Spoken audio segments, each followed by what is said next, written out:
What's up, YouTube? This is Spade here, and today I'm gonna bring you guys an Ubers game since quite many people requested to see some Ubers, so I figured why the heck not? Haven't done an Ubers match in a while, and this is in fact quite an old match. In fact, Battle for Charity old, but it was a pretty interesting game. Just found it from my stack, so I figured, hey, let's do this thing, narrate some Ubers after a while. Should be good times.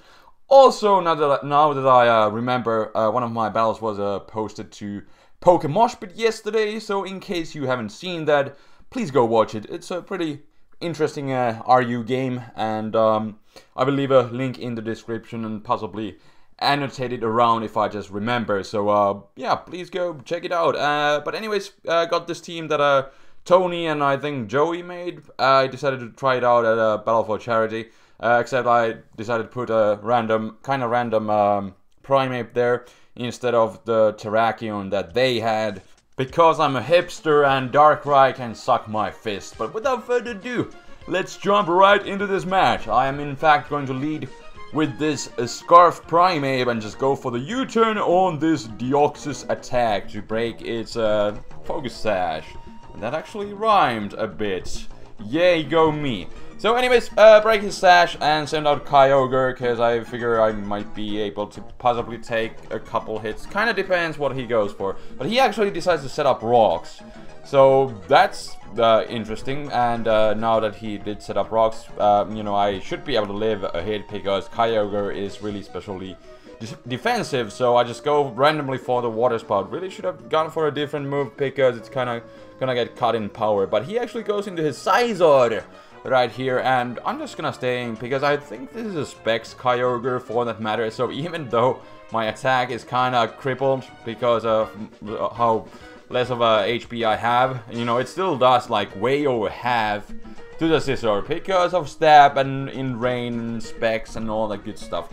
But he's gonna be able to finish me off and go into his Groudon, and I'm gonna go into my Fortress. Kind of a risky play because he could be carrying the Fire type move in form of Fire Punch or Fire Blast, but I decided to take the risk. It pays off because he does not have a Fire type move, so I just go for the Rapid Spin on the switch as in comes the Zekrom. And this pretty much tells me that he doesn't really have too much for a Fortress because, you know, Zekrom is a physical attacker and Fortress is a physical wall. And he actually goes for Ball Strike, misses, I get off my rocks. So, and I'm back to full health, so I'm gonna switch out here because I know he's gonna go for it again, most likely. So I go into my own Zekrom to resist the hits, and I am Scarfed, so I can outspeed him. So I just decided to go for the Dragon Claw here, thinking it would KO him, but it doesn't because Zekrom is a man and Zekrom takes hits. But the thing is, I didn't want to get locked into Outrage while he had a Groudon. But he actually, weirdly enough, goes for the Ball Strike again. Not really sure, so that gives me a chance to take him out. And then he's gonna go into his Scizor, and I was thinking, maybe off the rocks I could take him out. But, what do you know, this thing lives also. So, probably a future note to myself, use an Adamant Scarf Zekrom, because it has a bit of extra power, which might just come in handy, like right here. But now in comes the Groudon, which I was talking about and fearing earlier, and the reason why I didn't want to go for the Outrage. So I'm gonna switch out here, and I already noticed that Fortress should be pretty much able to, you know, wall him pretty much for enough time for me to at least set up some hazards. So I just go for it and switch into Fortress. He actually T-Waves, which is just fine because, you know, that will only power up my Gyro Ball. Barring any Pyro Hacks, of course, that's, you know, fine. So I'm gonna set up some Toxic Spikes. He tries to whittle me down with EQs, which are, by the looks of it, is like a 4-hit KO. And I get off both of my entry hazard layers of Toxic Spikes, and I'm just gonna switch out here since I have nothing else to really do to the Groudon, and I do have this physically defensive Manaphy, which is kind of the you know, meant to be the MVP of the team. And I go for Scald because I was just really fishing for the burn, because that would really cripple the Groudon and make it useless for the rest of the match. And he just goes for T-Vape, isn't too big of a deal. because I can just rest off later, and he still does have his own Kyogre left, so there's a good chance that I will get off the rain up going on for myself. But here he actually just sacks his Scizor, which is fine, and now he goes into his Arceus, which gets poisoned, and now everything that he has left will get poisoned by the toxic spikes. That is the reason why I decided to set them up earlier. But I'm gonna switch out and go into my fortress, because I'm kinda hoping to take some hits from this Arceus, and he actually decides to set up a Swords Dance, and I think he goes for another one too. Yes, so that kind of scares me, but I still should be relatively safe, because I think this is a physically defensive fortress after all. It kind of depends, you know, what attacks. Does he have EQ or Brick Break, for that matter? What can he hit me with? And it actually turns out to be Brick Break. It is +4, but still, Fortress, being the beast he is, he's gonna be able to survive the hits. So Fortress just taking hits all over the place, and gotta say Fortress was probably the MVP of the match, because I got off Rapid Spin, got off my Stealth Frogs, 2 layers of Toxic Spikes, and walled the Groudon, and also I was able to Toxic Stall this Arceus out, hit it with those powerful Gyro Balls and whittle it down, and I was able to prevent a possible sweep from this thing, so it wasn't really able to do too much in this match, even though Arceus is extremely dangerous. You know, it was the extreme killer Arceus, but you know, he was lefty, so he kind of lacked the power.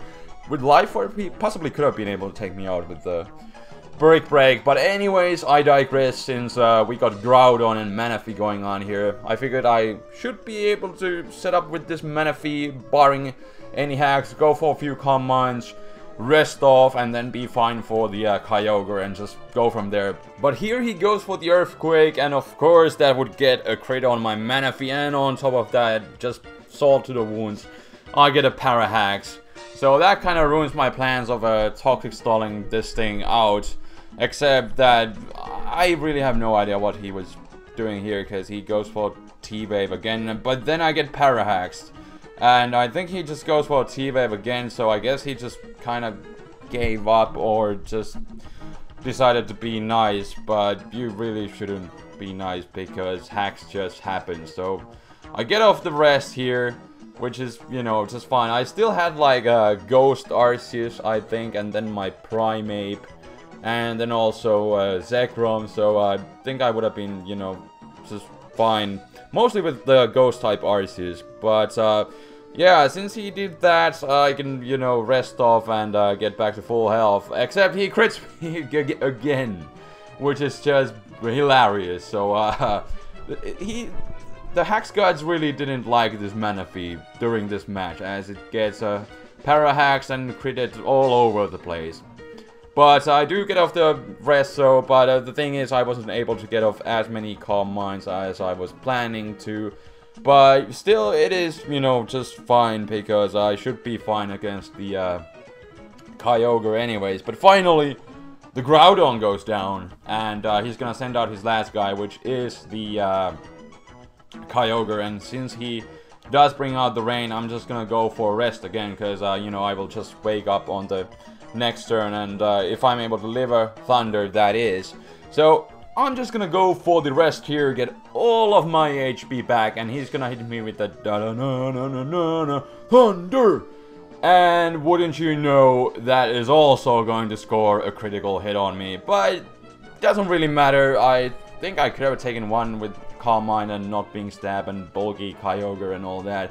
But it doesn't matter, because it kind of just speeds up the process, because I can just bring out my Scarf. Zekrom, go for my own bold strike! And that it is going to just destroy the Kyogre. And that will be the game which you just lost. So that was the game for today. I hope you guys enjoyed this bit of an older match. Leave a thumbs up if you did. I know for some random reason, some people have a problem with older games. Although I could just, basically I could just lie at the beginning of the match and say each time that I had this battle yesterday. So would that somehow make the battle be super awesome? Like, I don't really know how that's really relevant. I just usually like to tell a backstory, and sometimes, you know, some of the matches are a bit older. Depends on what I have on my stack. But, yeah, and speaking of relevancy, I bet it's time to make another real-life prediction. So I'm gonna say that one of the top comments will most likely be about the 9 badges you saw at the beginning. They have really no relevance to the battle itself, but usually some people like to point out, oh, you have only 5 badges. So now I have 9 badges, and that really confuses people from time to time, and it is just hilarious, so I like to do it sometimes. And most likely, usually, whenever it shows that I have 9 badges, people will point it out and go crazy, and that's usually funny, so anyways, that was that. Really random ramblings for today. So I will see you guys next time, and also please go check out the TheFlamingSpade battle that was uploaded yesterday. Again, there should be an annotation going on and link in the description and on all that good stuff. But this will be all for today. So until next time, this is TheFlamingSpade signing out. Peace.